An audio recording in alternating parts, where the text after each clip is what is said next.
Have you ever felt like you're making good money, but still can't shake the feeling that you're falling behind? It's as if no matter how much you earn, you're just not getting ahead. You're paying the bills, you're working hard, but something doesn't feel right. Let's talk about why this happens and how it might be more common than you think. Take Sarah, for example. She's a young professional in her late 20s, living in a mid sized city in the US or Europe. She just landed a decent job paying $60,000 a year after tax. It's a solid salary for someone starting out. But here's the thing, after rent, student loan payments, her car loan, credit card bills, and the cost of groceries, it feels like she's living paycheck to paycheck. Let's break this down. Rent or mortgage, one of $500 a month. Car payments, $300. Student loan, $200. Credit card minimum payments, $100. That's already $2,000 out of a $5,000 paycheck. And that's before anything else: food, utilities, insurance, savings, everything else. After those fixed costs, Sarah's got about $2,900 left. Now, let's be realistic.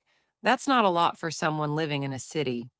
Sarah has to account for unexpected expenses, fun and socializing, maybe a vacation, or a new phone when the old one breaks. It's easy to see how it all adds up. And before long, she's left wondering, where is my money going?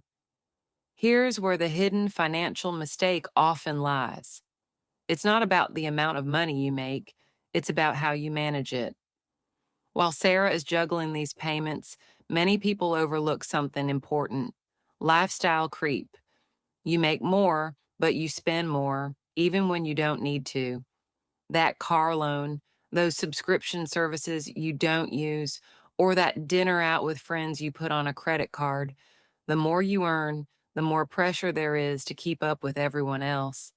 It feels like you have to upgrade your lifestyle, but in reality, you're just trading one form of debt for another. And psychologically, it's not entirely our fault. We are wired to seek comfort and to compare ourselves to others. That new car, that trendy jacket, it's not just about the object, it's about status. The belief that I'll be happy when I have X, when in reality, the happiness doesn't come from the thing itself, but from the feeling of being in control of your finances. Now, here's where it gets tricky. If Sarah doesn't make some adjustments, this cycle will continue. Let's say she does this for the next 10 years.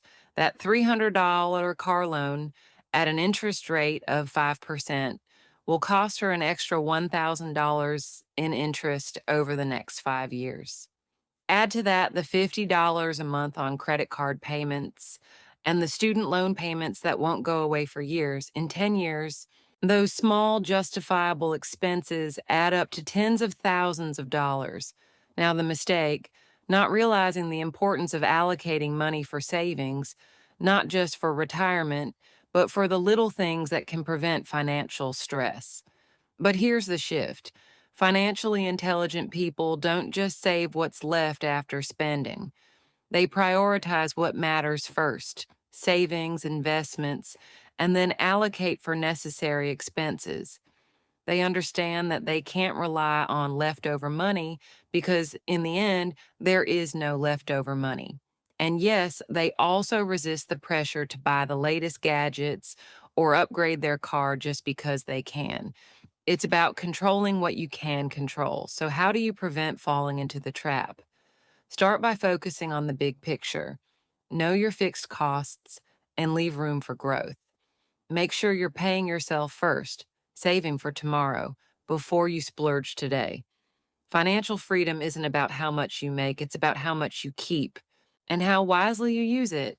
If you've learned something new today, I'd appreciate it if you hit the like button or subscribe. Think smarter, not harder. Until next time.